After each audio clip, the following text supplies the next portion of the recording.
Instead, we're just about done with the starting lineups here in the stadium. As soon as this is done, we'll be right back with the start of the game. Don't go anywhere.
Welcome back, ladies and gentlemen, as we are just about ready to get underway in this contest between the Jamesville-DeWitt Red Rams and the Fulton Red Raiders.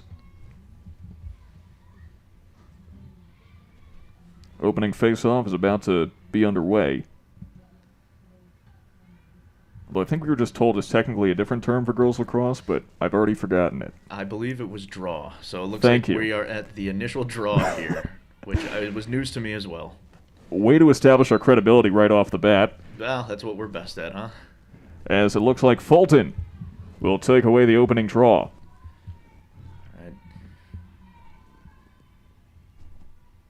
right, we got another rainy one here too, down in or up in DeWitt, however you want to look at it. Seems to be a strong motif of the season thus far.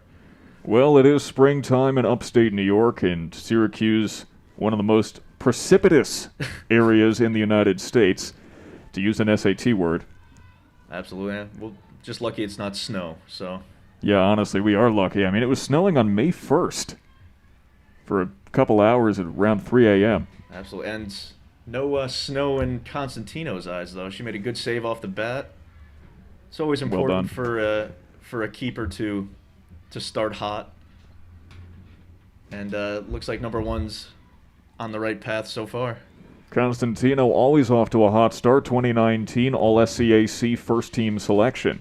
And now the Red Rams find themselves on offense for the first time this game. And we'll see, a big issue thus far has been just getting a settled offense for the Red Rams. It's something that they've struggled with thus far, and it's an incredibly important part of the game, and it seems like they're making a point to get everyone a touch here in the early go.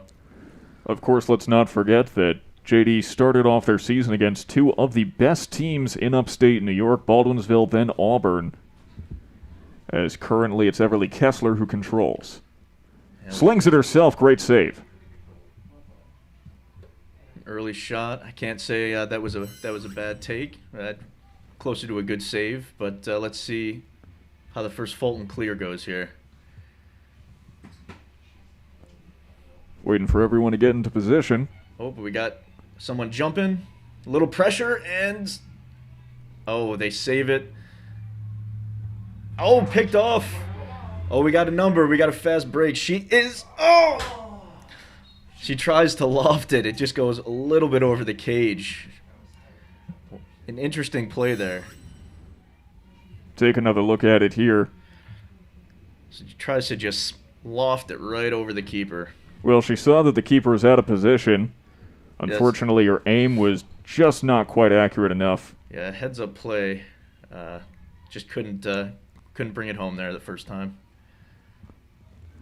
Well, luckily, there's plenty of game to go. We've still got 22.5 minutes left in the first half. Plenty of opportunities to try that play again.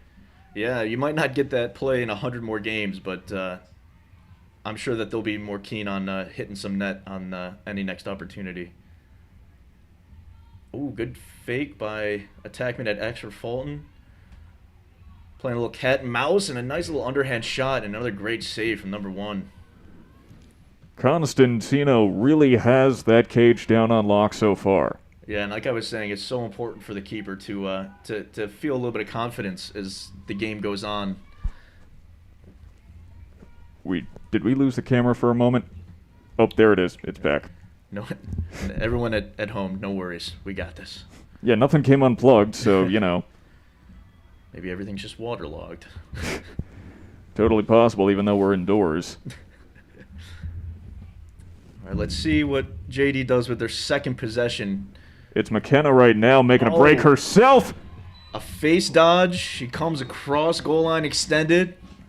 She might have given it a fake. JD goal. Number 24, Kaylee McKenna. McKenna puts JD up 1-0. Wow, beautiful move there. Face dodge. She makes the goalie move and still shoots right around her.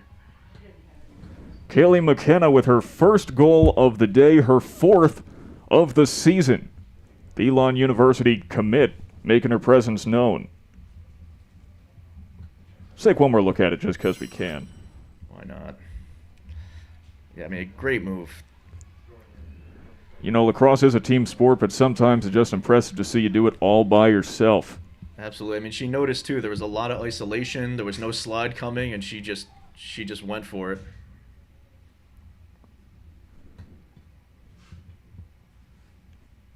Back on the draw. And it's JD who gets this one. And Bort with the ball. Bort is the freshman, correct, Sam? That is correct. Brooke Bort actually making her first career start after getting a goal and an assist against Auburn just earlier this week.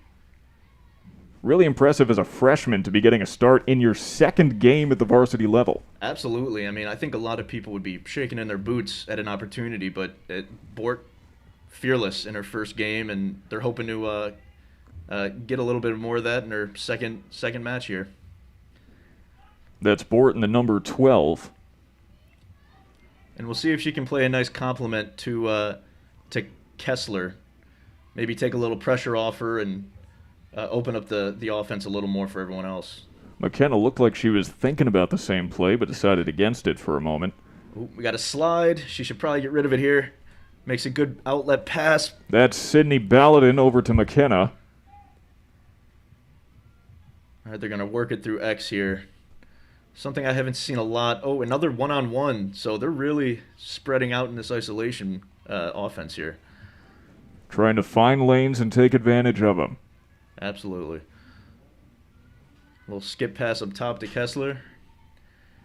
And right up to Bort. It almost looks like Bort wants to take an ISO up top, but smart move to work it around one more time, I'd say.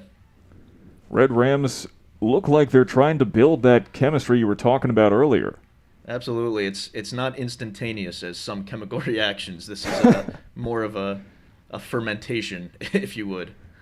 It takes a bit of time to get the right flavors. Were you tasting what you were doing in the lab? Well, it might explain a lot. Oh! Great goal by number 14, Balladin. Balladin. Sid Bal with her first of the day. seemingly firing on all cylinders here. And she caught it in traffic, no fear, puts it high and away on the keeper. Sydney Ballatin now up to 3 this season.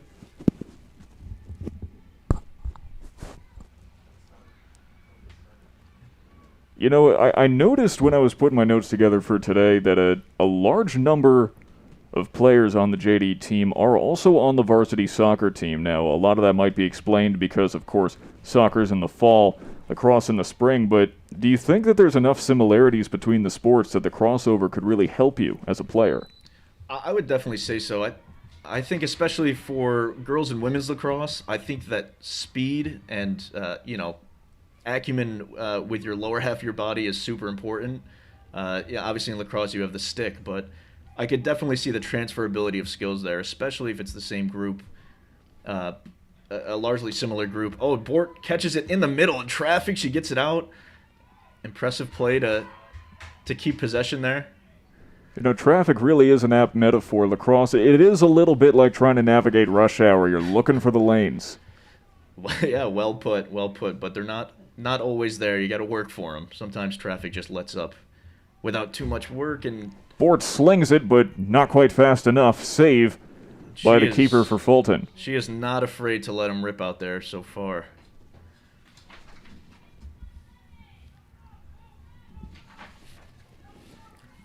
I'm not sure. It's a little bit far, the number, but I believe that's Skylar Gibson in the net for Fulton.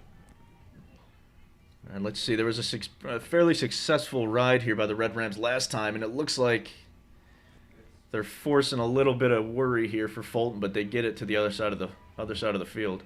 It is indeed Gibson, by the way, in the net for Fulton. And let's see the Fulton offense here. They haven't really had a chance to get settled too much. Let's see how they play things out. Well, Fulton's offense has really been successful so far. Their last game, they won 18-4. I believe that was against Mexico. That is not an insignificant amount of points to win by. No, and against Auburn, JD lost their last game 20-7, which is not an insignificant number of points to lose by either. Absolutely not. So, one team coming off a pretty hot streak and one not so much, but so far they're fairly evenly matched to this point. I mean, the Red Rams are not exactly used to losing. It is uncharacteristic of them to find themselves in this much trouble early on, but of course it is early on in the season. Absolutely, and you would have a hard time explaining this to athletes, but sometimes losing early is a blessing in disguise. You really learn the most about yourself and your team after a loss, and in ways it's invaluable, but at a certain point you really want to start getting W's on the sheet there. And this could be the turning point for the Red Rams, especially up 2-0 early in the game. And the Rams look like they're playing a coherent defense here. There's a lot of communication between the girls down there, which you might not have seen quite so much of so far in the season. But it looks like their heads are all on a swivel. They're slacking when they have to slack. They're pressing when they have to press. It's good defense to watch so far. Oh, but Fulton does find just a little bit of light, and they put one in. It's good until then. Let's see here on the replay. And yeah, in unconventional, maybe even a forced pass, but Fulton, they made it count.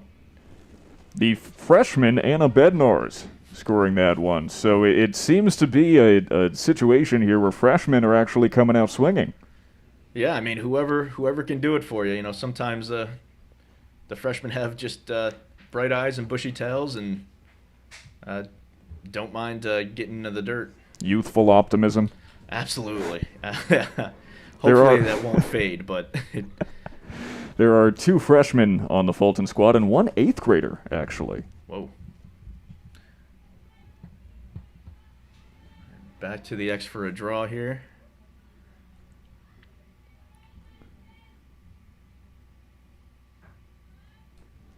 The officials real meticulous about these draws. Oh, you have to. The draws are so crucial, and there are just so many minuscule ways to to try to get an edge up that the refs really have to keep a strong lookout for these face-offs. That was technically JD winning the draw, though it took a little while. See Grosso with a good toss. Now it's McKenna taking it down, lower half of your screen.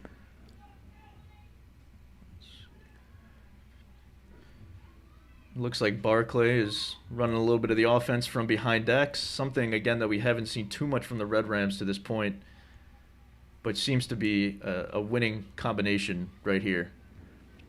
It seems to have been McKenna who's been most comfortable trying to run an offense from behind the cage. Yeah, I mean, it takes a special athlete to do it in an efficient way. I mean, obviously. You're behind the goal. Yeah, I mean, it's your work is definitely cut out for you. So. And unless you're super tall, it's not like you can just reach over and plant it in from behind. Yeah, no, that's. You'd need to be Manute Bol for limbs like that. Yeah, I mean, it does happen, but very rarely, even in professional matches. And But that comes after the whistle.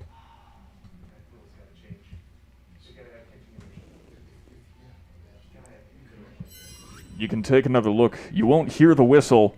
It was a great shot, but it came right afterwards. And another good face dodge there. She's going to take the penalty shot, puts it right in the keeper's stick. Immediately clears it right to midfield, and Fulton might have numbers here if they push it, but it looks like they're going to choose to slow it up a little bit. I can't say I disagree with the decision. Do you think that, I believe that was Kessler, could have been affected, perhaps a little bit demoralized from knowing she had a goal right in her sights and it was taken away by a technicality? It could be, but it's hard for lightning to strike twice in that case. And credit to the keeper, too. Just stonewalled her for the most part. And as Constantino does yet again.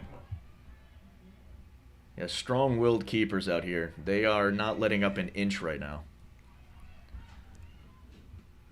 Oh, good fake coming from behind. And wow, what a goal there. A fake pass and then an underhand wraparound shot to go bottom corner.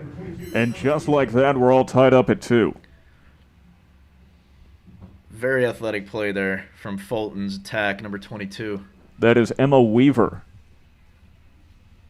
And you can see the keepers having a little conversation with their defense there. They're definitely going to want to try to patch things up. You don't want that to become a hallmark of the other team's offense.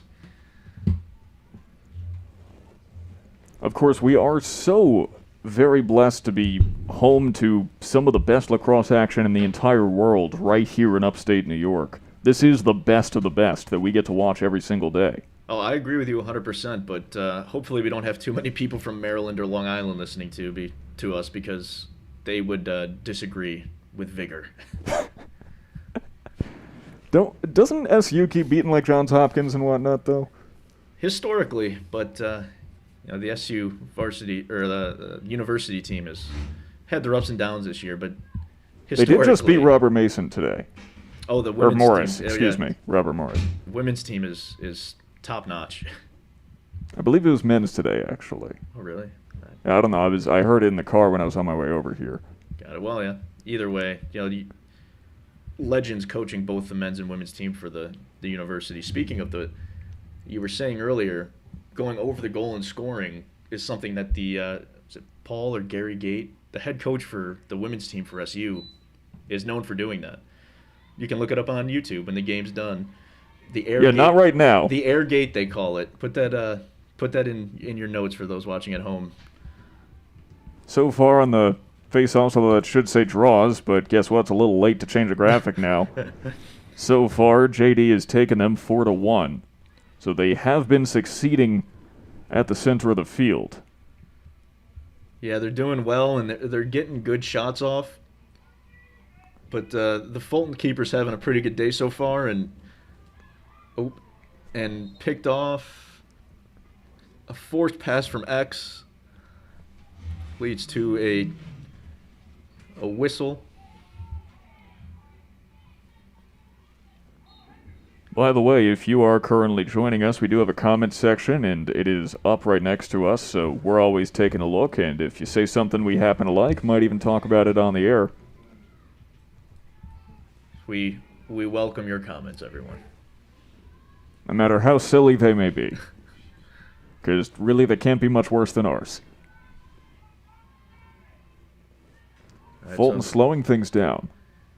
yeah, that seems to be where they've been getting success today, is slowing it down and then having crafty people cut in and out, find just a little bit of room, and they've been pretty good at putting it right on the stick, right in front of the goal. Still looking for some room right now. They'll be happy to keep playing keep away until they find some. Yeah, number 11 for Fulton on the crease there is doing a good job of staying active, keeping the defense honest. That's Maya Carroll. It looks like we have an infraction. On Fulton, it looks like. Maybe a little bit of contact. I didn't see it so clearly, but we will trust the referees here. They are in charge. It may not be on Fulton. It looks like they're going to get a penalty shot. Or, yeah. Infraction on Jamesville. And another one crashing right towards the crease. This is looking like deja vu almost. Carly Patterson. It's Carly Patterson. The other freshman. Of the 3 goals scored by Fulton today, 2 of them have come off of freshmen. And the Jamesville-DeWitt defense doing a good job of moving, but just letting the crease girl just get a little bit too much space. They seem to be really good at catching and shooting in those tight spaces. Something that's incredibly hard to defend, but the Rams are going to have to figure it out if they want to keep this close here in the early go. And I believe, although I'm not certain, that they're taking the 2-minute mask break right now. Oh, right. A newer addition to the rule book. After all, we've got about 11 and a half minutes left, so it's about the halfway point. So it's safe to assume that this is not a timeout taken by one of the 2 teams. Right, and these girls have been getting up and down the field like crazy so far. So I don't think that a break would be unwelcomed for them. Certainly not. And the Red Rams have not been giving many other teams in the league much of a break either over the past 5 years or so. They've been on a positive trend onwards and upwards continually from finishing. There's a worm going on in the Red Rams huddle, by the way. Okay. Like to see the energy. Well, the rain is when the earthworms come out. That is true. It is ecologically accurate, folks. And what else could we be? We try to stay ecologically friendly and accurate at all times. Yep, every piece of notes gets recycled. As do our jokes. I enjoy hearing them every time. You better. As we're almost ready for the subsequent draw after Fulton makes it 3-2, the Red Rams started off hot, and the pendulum of momentum has firmly swung. Yeah, I think Fulton, they've gotten a couple sneaky goals. It doesn't seem like they have total control over the speed of the game right now, but they're making it rain a little bit there on the other side of the field. They've gotten lucky with penalty shots and found just enough room. Yeah, it'll be difficult for them to keep up this type of play and continue to put goals up, but they've done it to this point, so there's no telling. Ooh, missed ground ball there from Red Rams. And the face-off draw ultimately goes to Fulton. And you could see there that before there was possession of the ball, the players were able to breach that quarter field mark because the ball itself had gone over that line. So once the ball goes over or there's possession, that's when it all breaks loose on the field. So there was no infraction because of how far down the field the ball got. The Red Rams. Oh, bad pass right off the go. She tries to save it. This is where the slippery conditions come in. Yeah. Here we have Kessler holding on to it. Looks like she's going to want to do a little bit of quarterbacking here. Kessler has been an effective game manager so far, and at least 2 times we've gotten to see it. Absolutely. She seems to have an uncanny ability to know when to pull it back and when to just go 100%. And wow, beautiful bounce shot. It looks like that ball bounced right at the crease. And it's Brooke Bort, the freshman. So we'll see an intentional bounce there, and it goes high to the corner. That is almost invisible to a keeper. It is nearly impossible to get your stick on it when there's a bounce like that. And Brooke Bort not only has her first varsity start as a freshman, but her second goal on varsity, and has a goal in her first start. Yeah, and that was a heck of a goal that she just put in. That we'll take one more look at it. Yeah, why not? Yeah, Brooke Bort coming around the horn from the right side, approaches, and swings over to the left. Yeah, she's a lefty bouncer, and it might be the fact that she's a righty. I'm not sure yet. She's new to the team, but okay. So yeah, it might have been some kind of infraction on the draw there that gives it to the Red Rams. And they're right back on the offensive side of the field. Coach Stephanie Rice has to be loving this right now. Oh, I bet. I mean, she's probably drilling them to play smart offense and tough defense, and right now you can't find too many holes in that plan. Usually can't find holes in the plan of, hey, I'm going to train you to be good. Yeah, well, oops, so look, a little more from behind the cage. And I think one of the reasons they're successful right now is that they're attacking from X behind the cage. They're attacking from the top wing.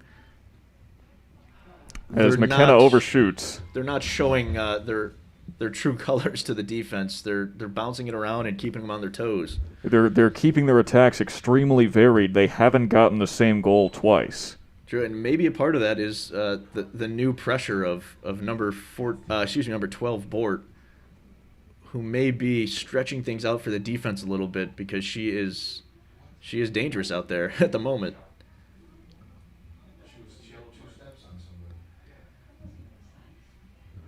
There seems to be an infraction against JD.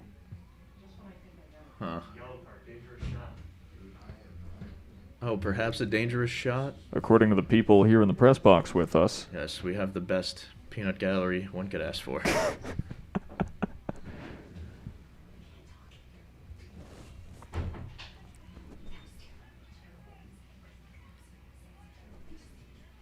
All right, so it looks like Fulton's going to start off here. And she takes off. A good ride, a lot of pressure here by the Red Rams onto Fulton. They are making them earn this. Ball's down. And a ground ball fielded by Kate Wilcox, though she loses it. All right, little redemption there for the Red Raiders. And they're going to settle into an offense. Oh, it looks like Fulton is one man up, or one woman up. I guess a power play would be the most apt comparison. Wow, good pass. Up to Wilcox again.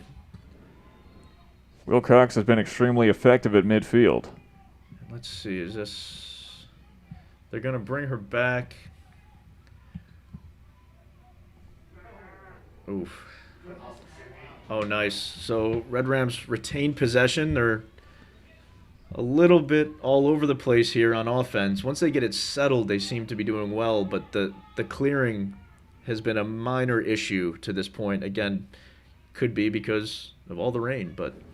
And now after keeping the offense so tight around the cage for the start of the game, now they're pulling back. Absolutely. And now it's Kessler trying to take it herself. Wow, sidearm.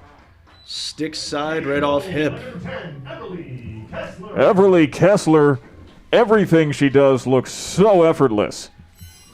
Yeah, she is definitely a leader out there and one of the most talented girls on the field early in the season. A little bit of submarine action, sinks it into the goal, and it is 4-3. JD retakes the lead. Yeah, and that is a difficult shot. That sidearm on the run with the girl's stick is Takes a lot of skill and a lot of coordination there. And she just flicks it like it's effortless. And from 10, 15 yards out as well. Yeah, she's making it look easy, to be honest, which I know for a fact it's not. Once again, Kessler, a future commit to the George Washington University. Probably rains less there. May have been the biggest thing the coach had to say at George Washington. But all right, right back to the Red Rams. A little bit of a scuffle for the ball. And it's Kessler with possession once again. Yeah, and she really has a way of calming down that offense. She has, like I said, a leadership quality about her. She sets the tone for this whole offense, and Fulton defense is pressing out on her a little bit, maybe to their detriment. She's got some wheels on her. And it's Macy Durkin with the ball now. Of course, the Durkin dynasty, well known at JD for their lacrosse prowess. Yeah, absolutely. There's a long history of lacrosse families up here. It's like, oh, wow. Wow. Right when we get the name out of our mouth, we got to say it again. Kessler with another sidewinder. That was... As if it couldn't get more impressive the first time. She does it again. And just almost an elevator shot. I don't even know how the physics of her stick can even work. That is... She's bringing it all the way down and around. Yeah, I honestly don't know how she could be doing it. Jedi. Yeah, I mean... I don't have a better explanation. I'm for a loss. Just crazy good stick skills on Kessler. An ability to finish that seems to be unmatched. She might have even got it through the legs there. Just great placement. Absolutely incredible. And one more is going to go to the Rams here on the draw. Good outlet pass. They're going to get it over half field. Red Rams currently lead the draws 6-2.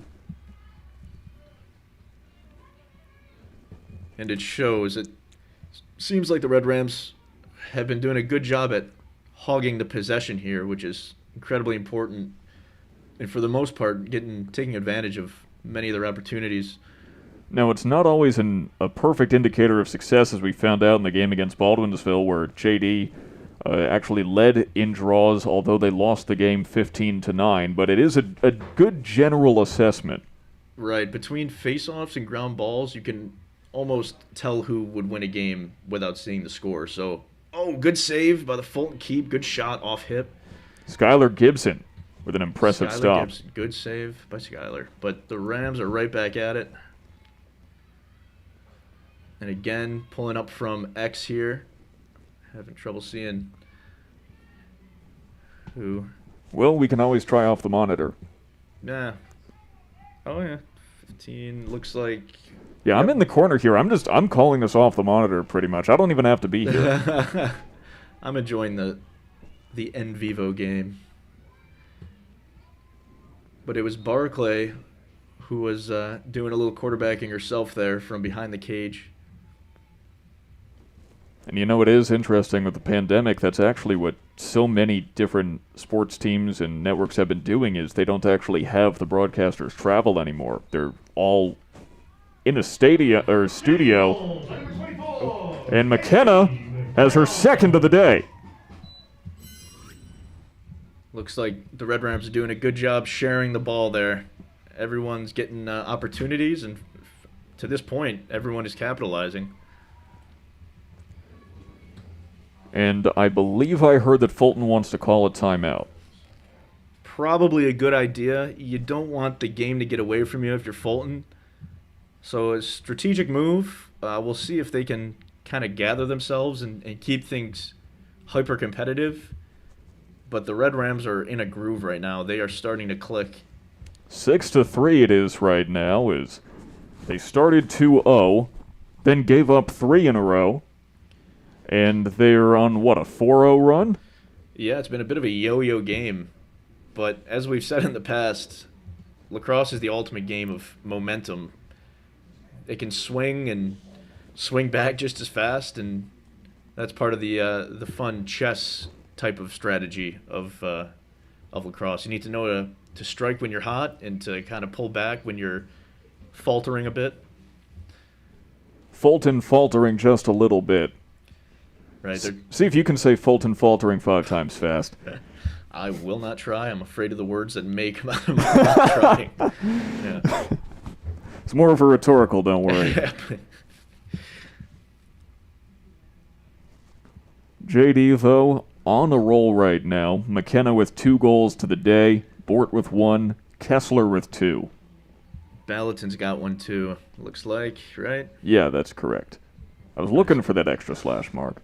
Yeah, they're getting the ball around. I mean, 5 scores, is it, in the first half? Still 5 minutes left. I mean, they are working the ball around, playing exceptionally good team offense at this point. And if you are just joining us, first of all, why weren't you here early? And second of all, the 3 goals for Fulton have come off of Carly Patterson, Emma Weaver, and Anna Bednars. Yeah, we'll see. Fulton has been pretty lethal when they get a chance on offense. The only problem so far is getting that chance. And between the boxes there in the middle of the field, both teams are having a bit of trouble on the clear game. Makes sense. You're making long passes. And it's terrible wet. Conditions. Yeah, so it's to be expected, but this is really all about capitalizing on those set offenses when you can. Almost ready for the draw. It's been an exciting game so far. Yeah, definitely a lot of back and forth, and I wouldn't count out a little run from Fulton here just based on kind of the gist of the game so far. You know, that is the strategic use of timeouts. You can be in a groove, but it's so hard to stay in a groove. Yeah, that's the last thing you want if you're clicking as an offense, to have to run to the side and just kind of sit around for a while. So Surprised that Coach Rice doesn't have them do push-ups or something. I wouldn't give her Jumping any jacks. ideas. Their players may not be so responsive to that. That's a good point. If they want to do jumping jacks, they can. For sure. Looks like we have a Little bit conference. a little chatting. They might be checking the legality of the stick. Like I said, with all the movement of the sticks on the draws and face-offs, it's easy for the sticks to get warped, the mesh to get a little messed up. So I try to keep everything clean as a whistle down there on the draw. Do teams usually have extra sticks in case it breaks? For the most part, yes, especially in men's lacrosse. I mean, there are instances where someone might break 2 or 3 sticks in a game, which I'm sure is an issue in women's and girls lacrosse, but maybe not to the same extent. And usually you can see on the sideline a row of sticks. Of course, if you weren't with us for the Baldwinsville game, Brad Diamond, my color commentator, a former member of the JD team, Pace University, and the Israeli national team. Yes, a lifetime ago. Now I get sore just watching these kids run around. Oh, me too, and I've never even played the game. Yeah, these girls on this field are exceptional athletes. And you can see there again, Fulton is exploiting basically the same kind of offensive movement for each of their goals. You'll see that, again, number 11 is just so shifty there on the crease. What we would refer to in admirable terms as a crease monkey. Someone who just lives right in front of the goalie, can catch nearly any pass, and can get off a shot in under a second. And it looks like number 11, Isabella Carey for Fulton, is doing a bang-up job so far at that.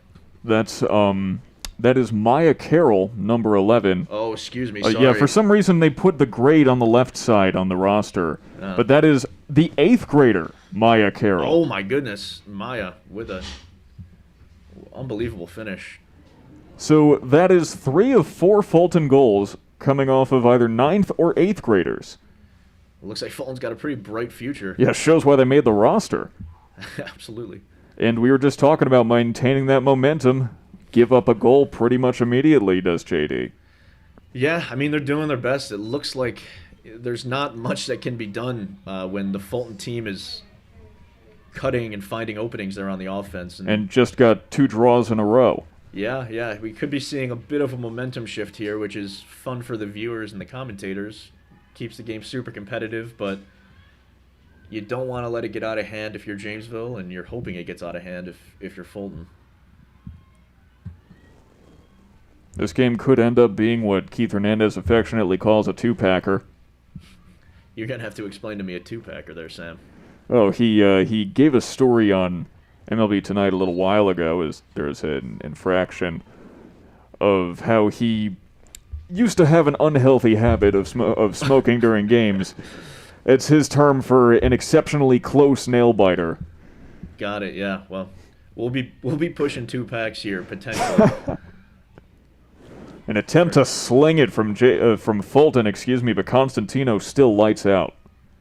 Yeah, and that's good. Sometimes, if you let up a couple and you're kind of stuck sitting in the rain, you might get a little cold, but she's showing that she is still sharp as a tack down there in cage.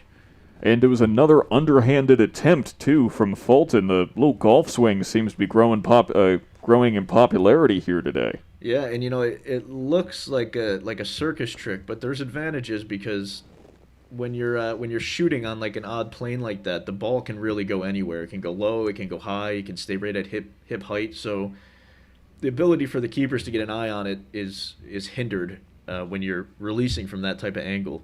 And speaking of Keith Hernandez, like in baseball, the advantage to a sidearm or submarine pitcher is it's harder for you to track where the ball is going to go when it's at that downward release angle. Yeah, that's a great way to put it. But it is, I'm sure in baseball too, it is incredibly difficult to get your skills to that point where you can do it. Well, the problem with baseball is that you wreck your arm. Yeah, not quite the same problem in lacrosse, but... Yeah, I guess he was a sidearmer back in high school. Oh, this guy right sitting next to me, huh? Yep, ice packs after warm-ups. Yeeks, well... Oh. And a quick one. Goal, number 24, Kaylee McKenna. And the hat trick for McKenna. Yeah, 3 in the first half from McKenna. Let's take another look at this. Again, Gladly. running it through X. Oh, she fakes to the left. So it looks like she faked right, went left, and then she almost faked the question mark up there and kept it left, I believe. So a little bit of double deception there on the goal for McKenna. McKenna, the Elon University commit. First to 3 goals of anyone on JD this season. Wow. Looks like we got a bit of a delayed draw here again. Maybe it's an issue with the stick that's endearing a little bit. And yeah, you see that there's a trade-off of twigs there. I imagine the lacrosse sticks are not made of wood anymore. It's not against the rules to make sticks out of wood, but I will tell you from first-hand experience, the impact that they make on one's arm and sides and chest is considerably more than the alloys in titanium. They are basically weapons out there. So, I imagine aluminum too malleable. yeah, and I think a little wide right. And there might have been a small injury to the face on that play, too. Yeah, as the clock I has doubt stopped. Kessler's going to let that affect her at all. She looks like she feels no pain out there when she's... That's why we wear the face guards. Oh, yeah, got a And- little bit close to the defender. Yeah. They go right back to her. She might need a second to breathe, but she's getting... Number 5's getting double teamed. It looks like they really need to get it to one of the several quarterbacks here on the offense. Right now it's Wilcox. Before... It's after the whistle again. after the whistle, but that was a great move by Wilcox. So that's 2 guaranteed goals taken away by officiating. That's kind of the name of the game in girls lacrosse. It's par for the course, but she'll have an opportunity here.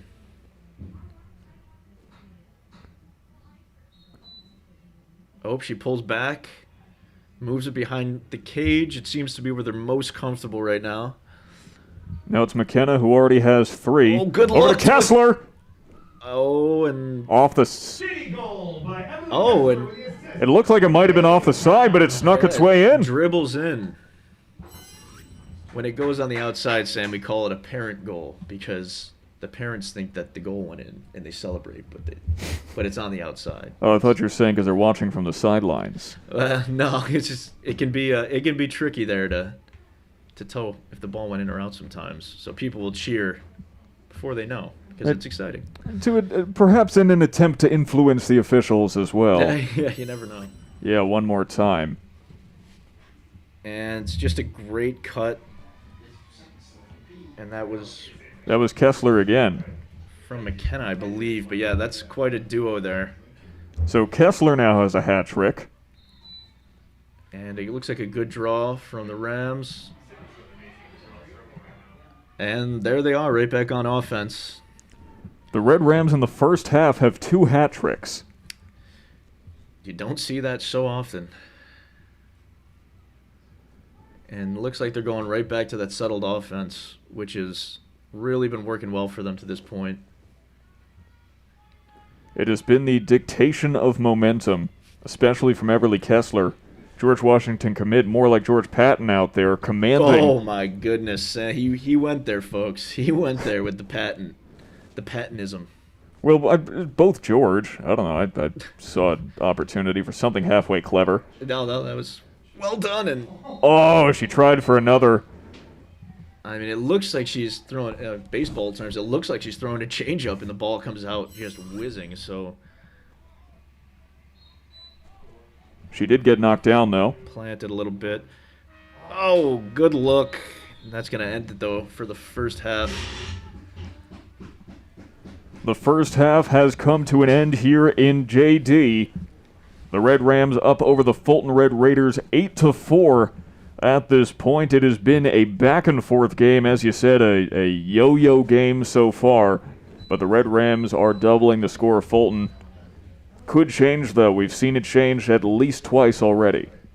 Yeah, looking forward to the second half here. And we'll be back with that second half in about 7 minutes, according to the scoreboard in here, so stick around, don't go anywhere. Sam Gelfand and Brad Diamond for JD TV. We'll be right back after this.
Welcome back, ladies and gentlemen, as the second half is now underway. I think the timeouts reset, don't they?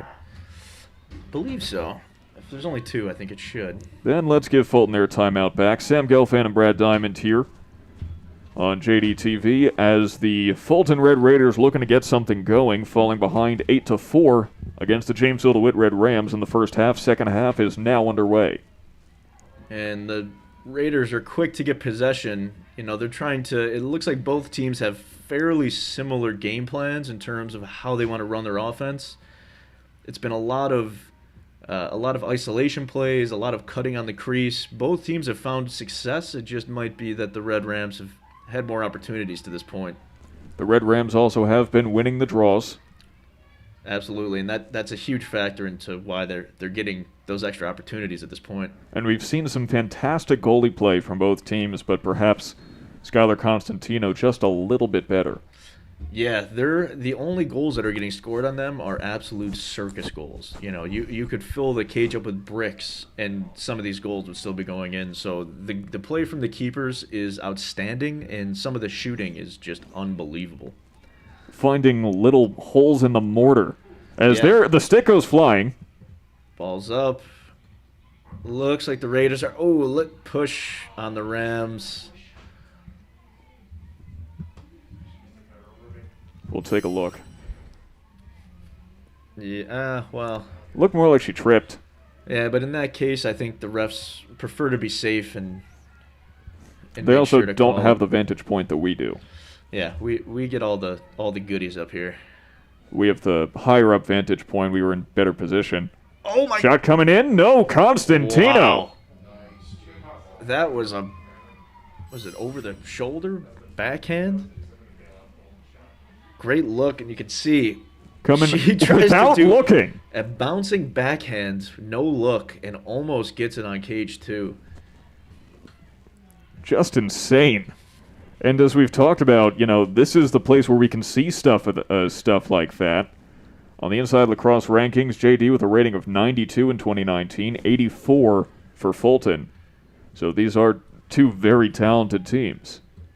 And you can tell that the game it's pretty close. The score differential's obviously in JD's favor, but it is no task. And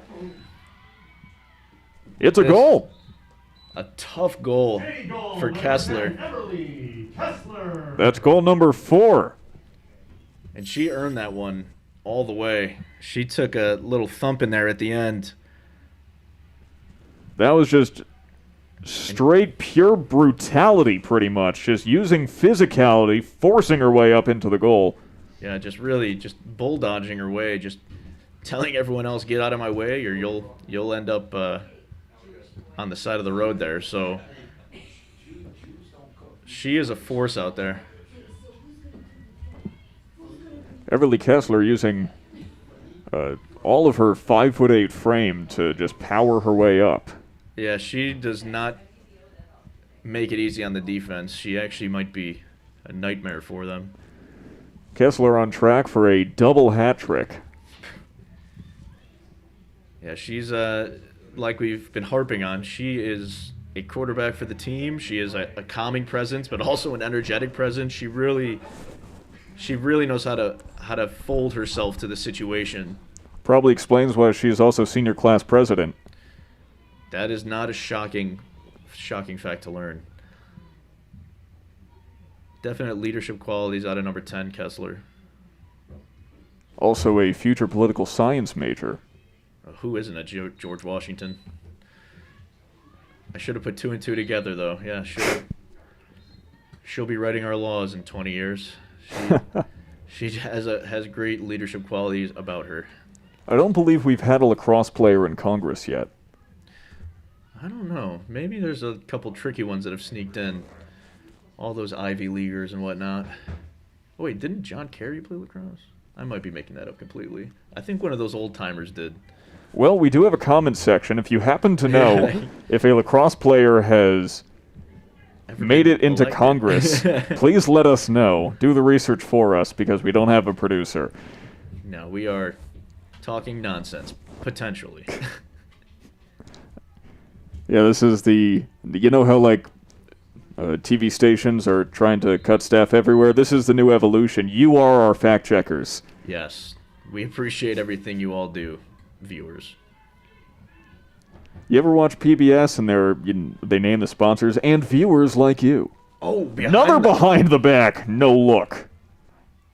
They are getting these shots off. They are peppering Constantino, but she's not flinching.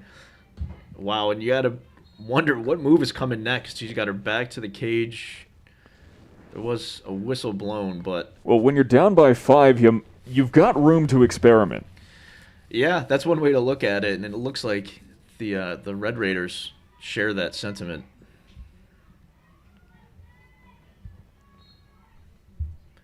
Oh, a little high on the shot for the penalty. And our monitor was momentarily unplugged because someone leaned on a cord. Hold on, let's get that back working. Fulton goal. And By number 7. we missed the goal there. Well, let's see if we can see it. Yeah, whoops. Thanks, monitor. Overhanded. Yeah, leaning away, getting pushed. Would not be stopped, Who was that though. again? Carly Patterson. That was the freshman Patterson with her second goal of the day.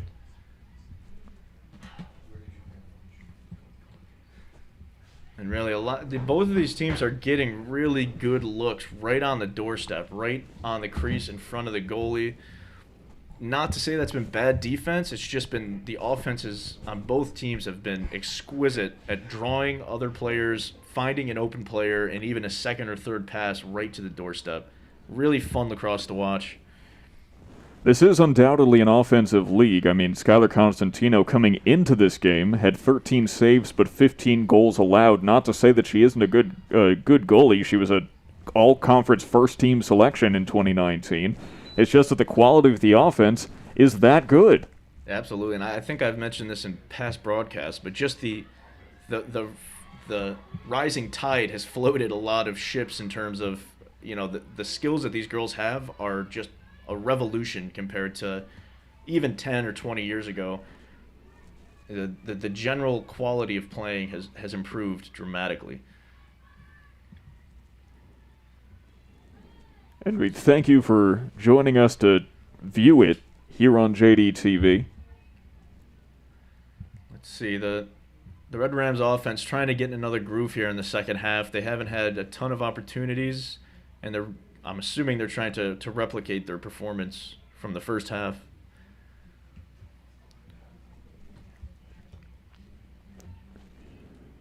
Of course, there's a little bit of pressure there, too, when you come out of the gate swinging like that. You've got to keep that up for an entire game. You might come out of halftime thinking, all right, how are we going to do this again? Yeah, I mean, I wouldn't be surprised if these girls were gassed at this point. They're all playing their hearts out, really. And we find a good pass. A little bit of a force to the middle there, aiming for Wilcox. And the Red Rams riding on the clears have been phenomenal all day, and it looks like they're giving them a little pressure again.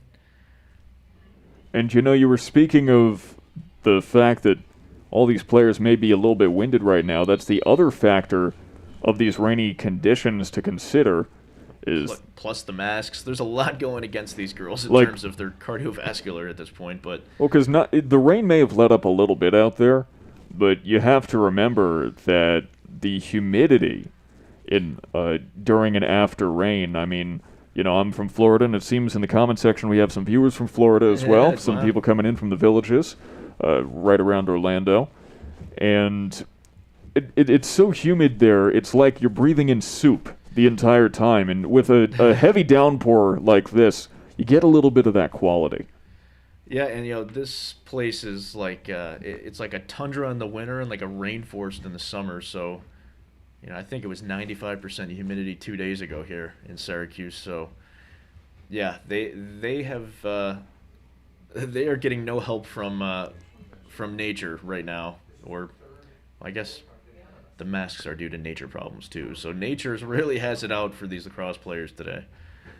It seems there may have been another infraction on JD, although it's not entirely clear what.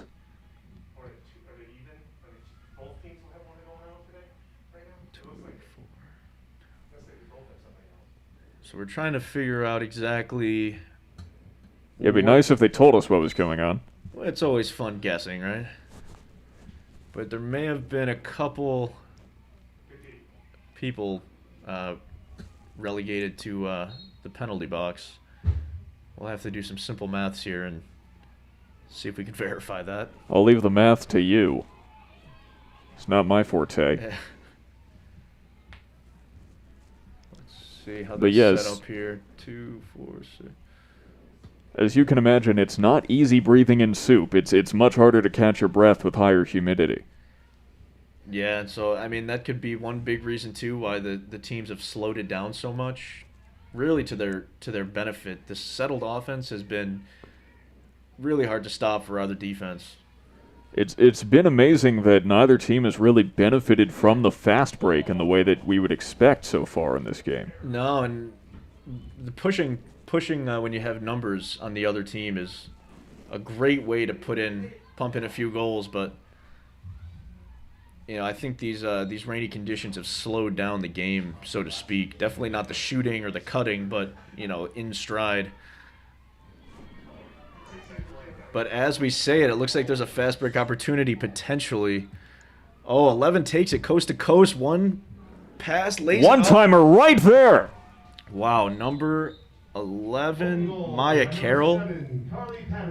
Carly Patterson's going to be credited with the goal. But Maya Carroll brings it coast to coast and just lays it up perfectly to her teammate, and she puts it near side. Point blank, there's no way Constantino can even get to that in time. No, just completely out-hustled. Not that it's just an incredible hustle from the Red Raiders. And that's Carly Patterson, the freshman, with a hat trick for Fulton. Yeah, beautiful play there. And I believe that JD is taking a timeout now. We'll see. It looks like Fairport's clawing their way back in. It looked like last half... Fairport? Excuse me. Where is that? Fairport is outside of Rochester. Actually a team that plays JD in sports sometimes. That's my mistake. But not of course this season, thanks to the COVID-19 distance regulations and whatnot. Yeah. Can't play people too far away. But yeah, I get my F's mixed up. As long as you didn't in school. Yeah, well, C's and D's. No, I'm kidding. Hey, they get degrees. That is maybe a misconception. Well, they might get degrees. It doesn't mean that, you're not going to face plenty of pressure from your professors and administrators along the way. Sure, and I don't think that's a problem at all for either of these teams between, George Washington, Elon, Winthrop. No, actually, earlier this year, Jamesville-DeWitt was named by a website, which name I'm forgetting off the top of my head, but an actual reputable one. Trust me on this. I mean, I'm on television. You too. Well, when I'm not here. That Jamesville-DeWitt is the number 11 school district in upstate New York in terms of academics. I'll take it. I'm sure that these students will as well. Yeah, Jamesville-DeWitt always placing on the academic honor roll. Yeah, they take big pride, and I know, I don't know Coach Rice too well, but I can guarantee you that she does not accept slackers in the classroom. That is definitely a common thread among Jamesville-DeWitt athletics. You will never hear the end of it from Mr. Goodson if you're slacking in the classroom. Yeah, you do well in class just to avoid that conversation with Mr. Goodson. But whatever it takes, yeah, these girls are all set up for really bright futures. Back at the draw here.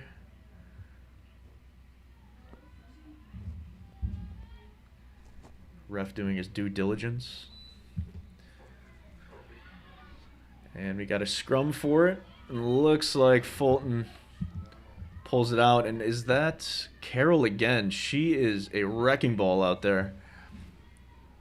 Able to find momentum from nothing. Yeah, she looks like, oh my gosh. And just as we said her name, Maya Carroll again. That's her second from the 8th grader. She is tenacious out there. She has got wheels, and that was a quick catch and shoot. Barely giving Constantino a moment to even realize what's going on. Once again, no wonder there's this young core with Fulton because they are coming out swinging. Yeah, they look, fresh as a daisy out there. It doesn't look like they are, one step slower because of the rain or the length of the game to this point. Well, what they're really doing that's so clever is they are not taking longer shots whatsoever. They are getting up as close to Constantino as possible to the place where human reaction time simply cannot compensate in time.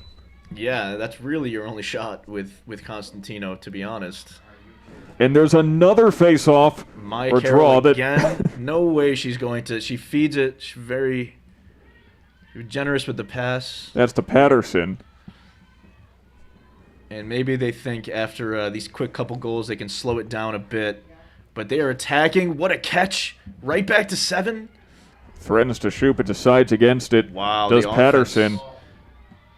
Having moments here. And, we were talking about how draws can determine the winner of the game. And as Fulton has come back, they have nearly narrowed the number of face-offs won. Yeah, I mean, it really mirrors the game, especially, again, because of the style that's being played, where it's not a lot of fast breaks, not a ton of turnovers. You get your turn to score, and then it's the other teams.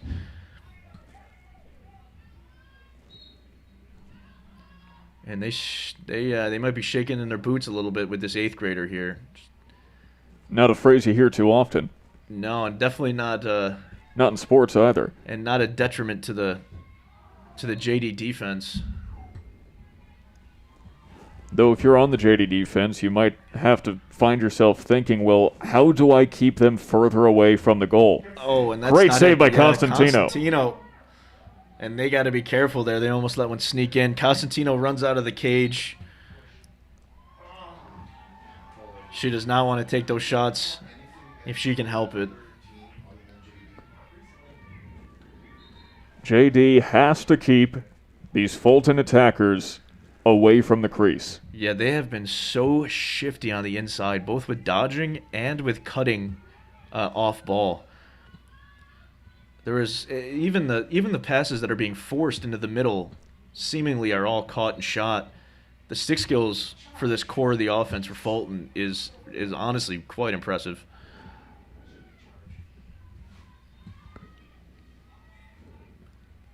And it looks like a penalty shot coming up now after the double team attempt from Jamesville-DeWitt was ruled a little too aggressive. Let's see, Constantino's been a little bit hit or miss with these penalty saves. Interested to see how it goes. Oh, a pass off the bat. Maybe she wants that back, but they keep possession. Well, it looks like the player for Fulton tripped. That being Patterson. Oh, and see, it's just unbelievable that they're. It appears that they're forcing it to the crease, but there is always someone there who gets a stick on it. I don't think I've seen a drop yet to an inside feed to the crease. From my casual observation, it seems that the JD defense has been able to physically stop the bodies of these Fulton players, but not the sticks.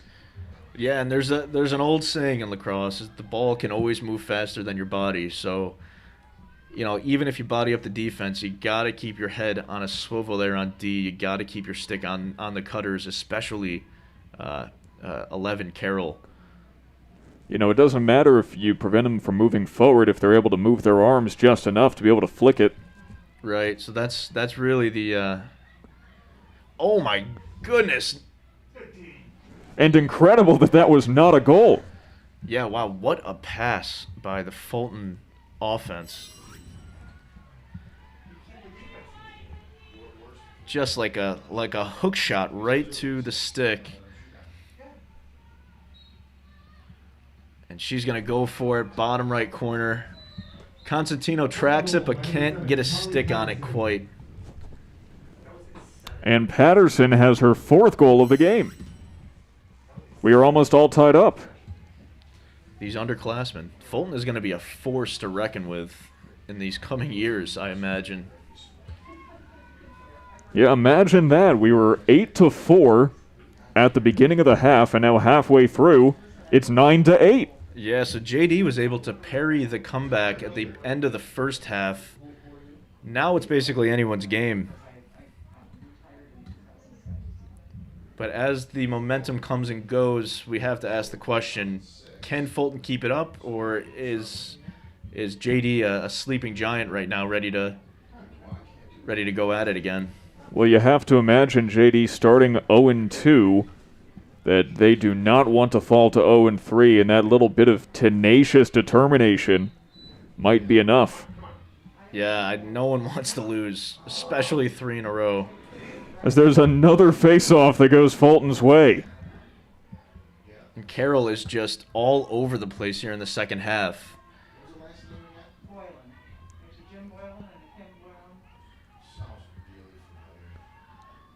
All right, a little bit of settled offense here. It's only a matter of moments, I'm guessing, until there's a little bit of razzle-dazzle by Fulton. They can't seem to go any more than a couple minutes without a little bit of lightning striking.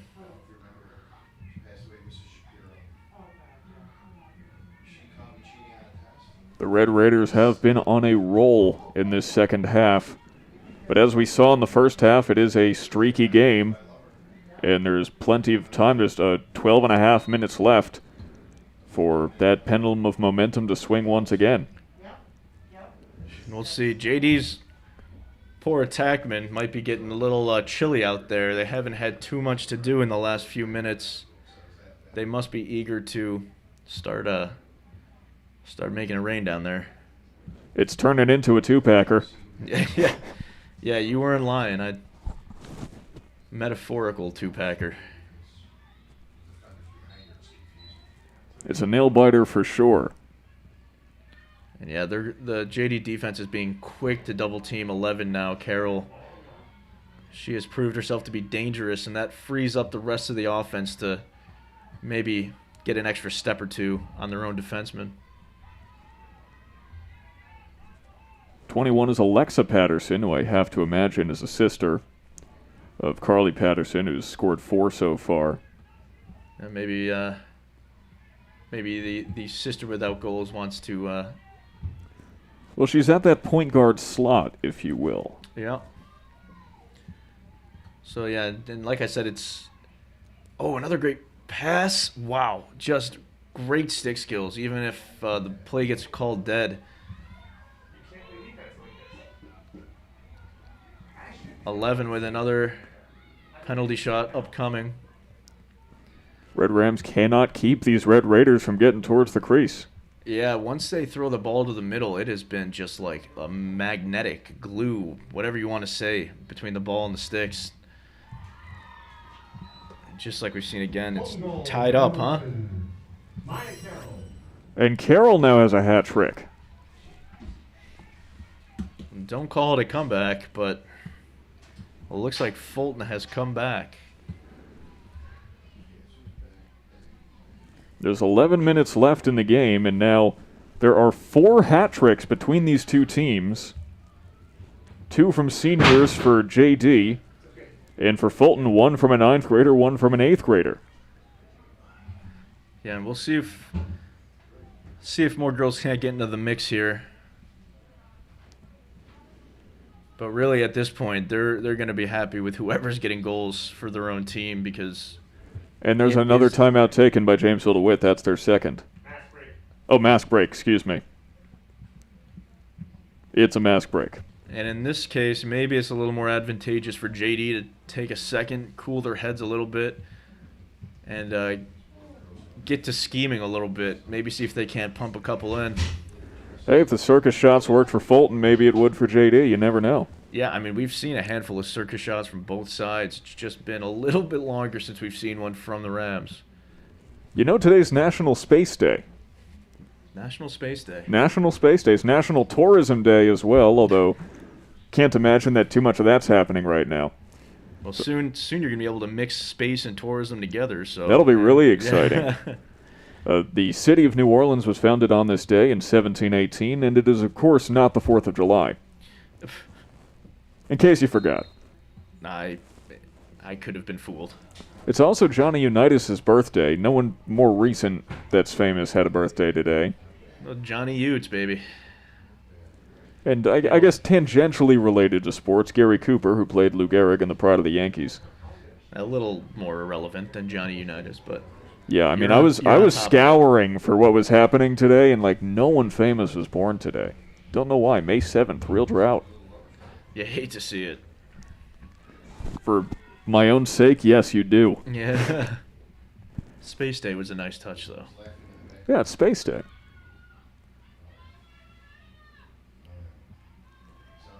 Guess that explains why I've been spacey all day. Or maybe National Tourism Day, why Fulton's been able to take it coast to coast so many times. Oh, there he goes. Thank you very much. I wish we had sound effects, you know, like a Sirius XM show, you know. Yeah, there.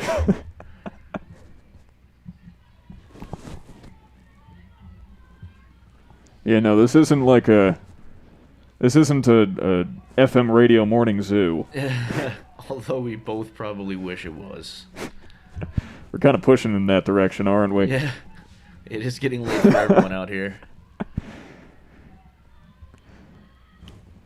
But And of course, as it gets later, it means that there is fewer times for the Jamesville-DeWitt Red Rams to make an emphatic comeback.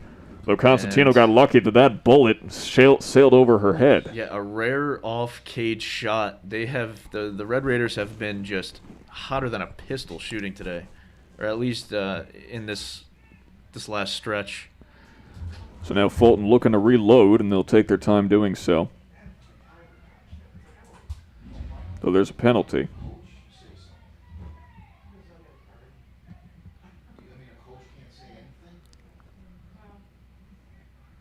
Looks like there was a push.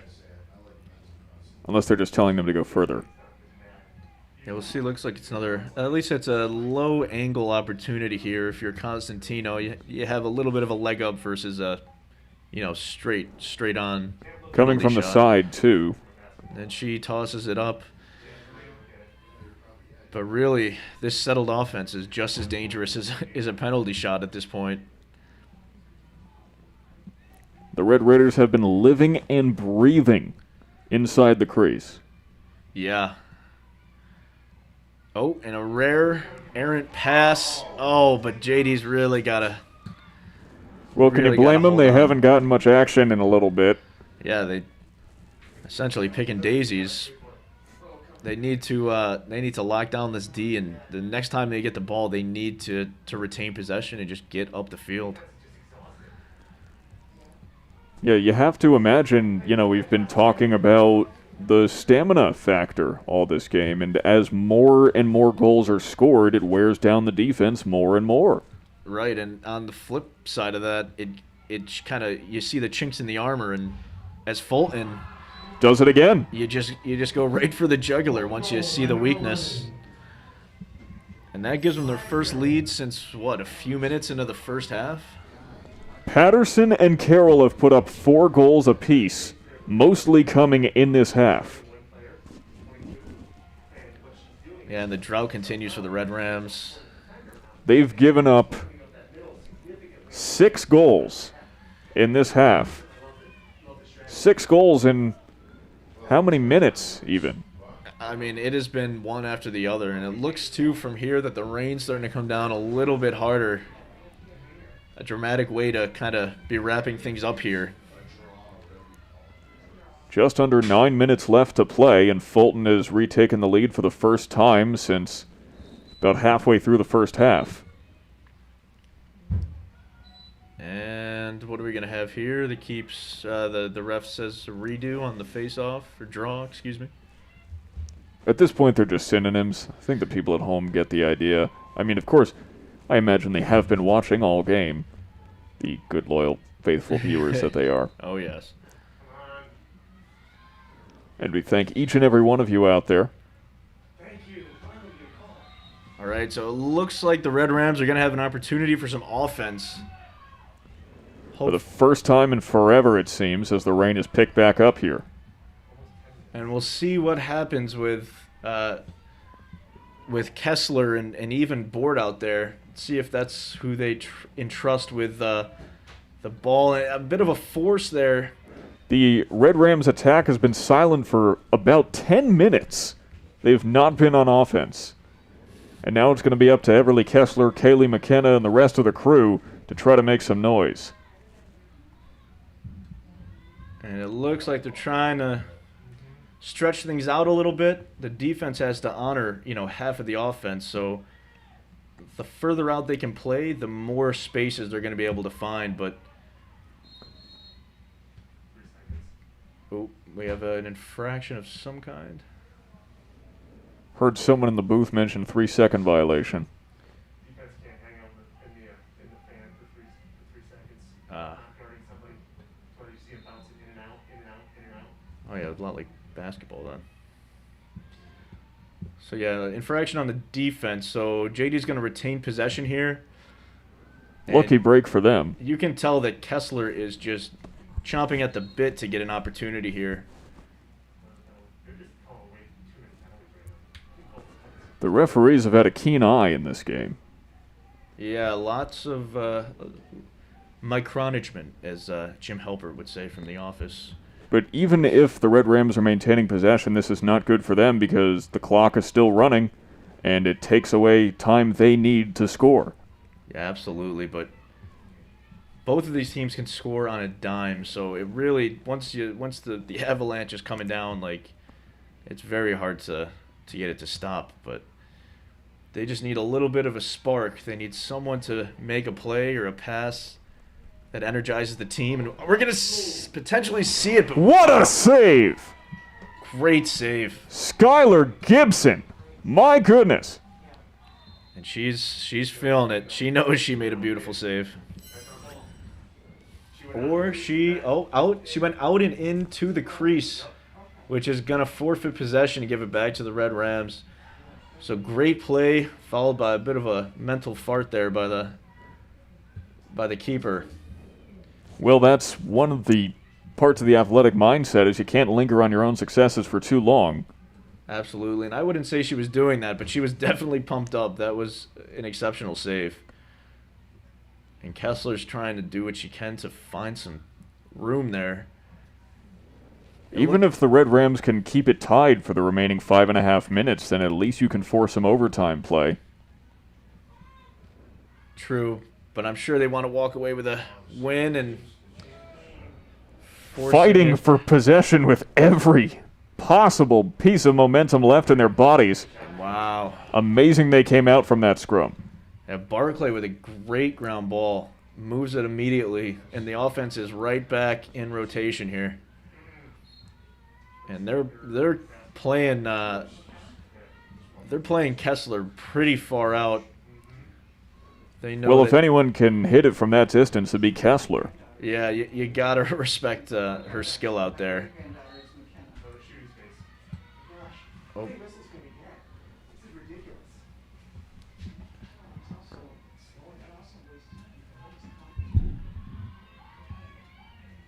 So we're gonna have another restart here. Oh my gosh. What a save. Actually, it looks like there was a goalie change. That's 33, I think, not 23, so that'd be Maylee Follett. Hey, whoever it is has if it's 23 or 33, it's hard to tell from here. A beautiful outlet pass right on the money, 45 yards down the field, and that's going to set them up for an offensive opportunity. And now Fulton has the ball. They're up by 1, 4 minutes remaining. Fulton, do you try to run out the clock? Oh, I don't know. 4 minutes is a lot of time. I think that it would be unwise to totally fall back now. There should be some attacking and all that, but you see the rain is coming down real hard now. As if it couldn't get more dramatic here at the end. Do we know who called this timeout? Currently not. Well, somebody called a timeout. I would imagine JD, considering that Fulton had possession. Possibly. Oh, it might have been Fulton. Maybe they're setting up their kind of end of game. Maybe they're going to space it out a whole bunch. they're going to make the Rams. I'll go with your assumption because it gives us nice symmetry on the scorebook. Yeah, hey, symmetry is great. But there is definitely a timeout on the field right now. Did you know the Red Rams have not finished a season with a win percentage below 500 since 2005? I'm trying to think. Is that before most of these girls were born at this point? About, Close, actually, right? yes. Yeah, so that's a long-standing tradition. And which makes me feel so old. yeah, well, we're getting up there. So we're not spring chickens. Between the two of us, there's not a big gap from 23 to retirement home. Yeah, basically. Between the two of us, we could have a full head of gray hair at this point. So I'm already working on it. I'll be lucky if I keep all of mine. I'm pulling for you. Thanks, I need the support. Like, you're supposed to get your hair from, like, your grandpa on your mom's side, right? Something like that? I think that's the old tale that's told. Well, he went bald by 30. Hey, you're doing probably better than him at this point. So yeah, I think well, I got told he started losing it at 25, so, I got 2 years to enjoy this. Well, modern medical science has come a long way, so that's why we're sponsored by Keeps. No, we wish probably to be sponsored, but if you would like to sponsor us, we've been in talks about having a sponsorship program, and let us know at the Jamesville-DeWitt Athletic Office if you'd be interested in the opportunity. Right, we don't get out of bed for under 6 figures, though, for all you advertisers out there. Oh, we have. No, I just don't get out of bed because I'm a college student, that's all. That must be nice.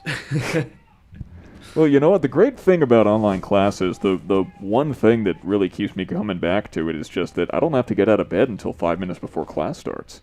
Really one of the greatest silver linings of this whole debacle. Are we going to have another dangling session out in front of the cage? But what do we have here? Yet another infraction. The convenience is hard to beat, but it's certainly not convenient for the Red Rams to see the clock continue to wind down and all these infractions continue to be called. Yeah, so this is really going to test the poise of the Red Rams. If they get an opportunity to score, will they get the jitters, or will they show a level of confidence and wait for the perfect moment? If they get one, that is. It's not a guarantee, especially since Fulton is now up by 2. Just the individual effort there. Maya Carroll. 5 goals. 8th grader who looks like a 10th year veteran in the professional leagues at this point. The 8th grader has 5 goals. 8th grader. I mean, if you're Fulton, this is fantastic news. But if you're not, yeah, for 8th grader. For the rest of the section, I mean, this will send a chill down your spine.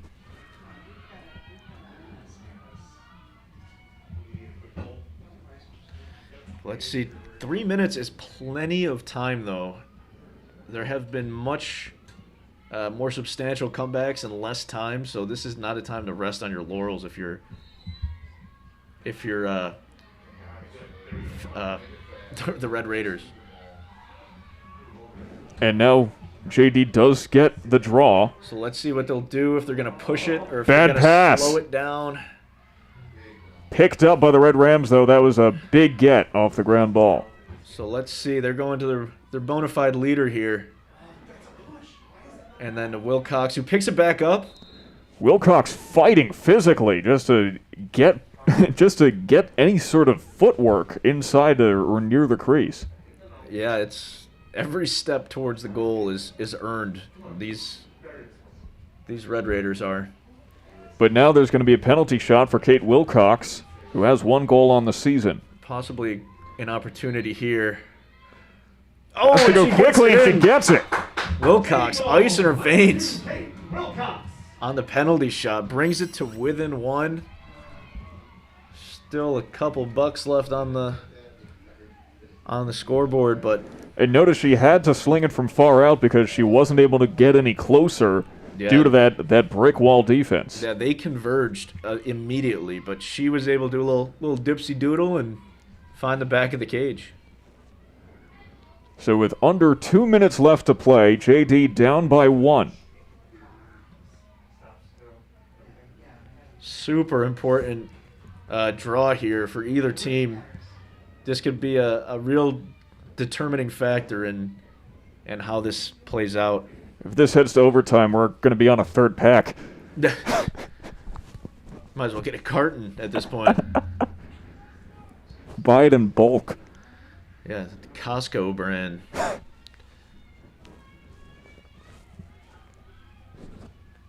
And these refs.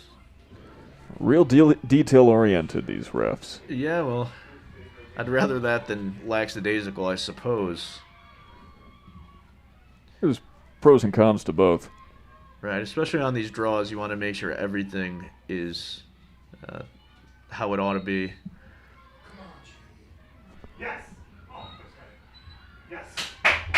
Goes Red Rams' way. Rams are going to possess it. And right away they go to Kessler. Oh. And they retain it, so they're a little bit squirrely out there on offense. But you can tell they really want one here. They are only down by one. They've come so far. A bit of a force to the middle, but if they ride their hearts out, they might be able to pick the pocket, but that seems more unlikely as the game goes on. And McKenna now trying to force the goalie to play keep away. Yeah, a little cat and mouse there, but... Oh, wait a minute. They can get it away. The goalie is at the 20-yard line, too. Now it's going to be all defense. Get those long sticks moving. 1 minute left.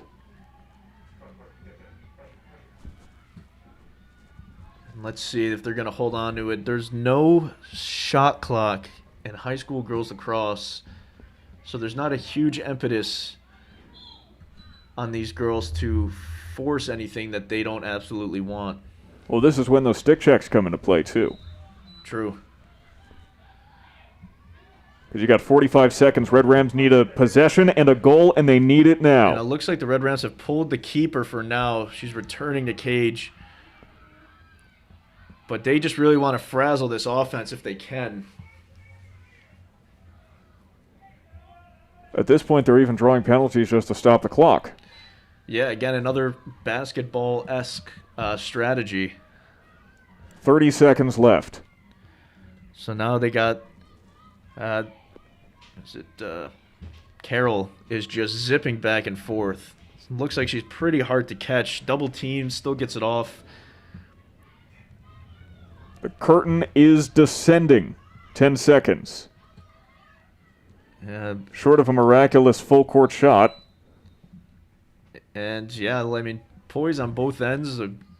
JD's kept it close, but Fulton is just very suave out there in their victory formation. It's been a career day for Carroll and Patterson as the clock runs out, and that's the game. And let's not forget, though, that McKenna, Kessler, others for JD have had quite a game. And definitely an improvement. As a team, it looked a lot like the Red Rams are making strides to improve. The Red Rams fall to 0-3 in heartbreaking fashion, having a lead for much of the game, and then the young crew of Carly Patterson with 4 goals and Maya Carroll with 5 goals coming out to play and making the difference in the second half and preventing the Red Rams lead, or the Red Rams win, after doubling Fulton's total going into the second half, and Fulton takes it 11-10. It's not a way you ever want to lose a game, but it's a situation that the Red Rams are facing right now. Definitely slowly controlled improvements by the Red Rams. They've started the season a bit stunted, but you can see the progression in their skill every game, and I don't think this will be lights out for the Red Rams. I think they're gonna be super competitive from here on out. So the Red Rams may have fallen in this game, and they may have fallen to 0-3, but the future remains bright for them. In the meantime, thank you so very much for joining us here live on JDTV. My name is Sam Gelfand. On behalf of my broadcast partner, Brad Diamond, and all of us here at JDTV and Section 3 Athletics, we would like to wish you a very good rest of your night, wherever you may be.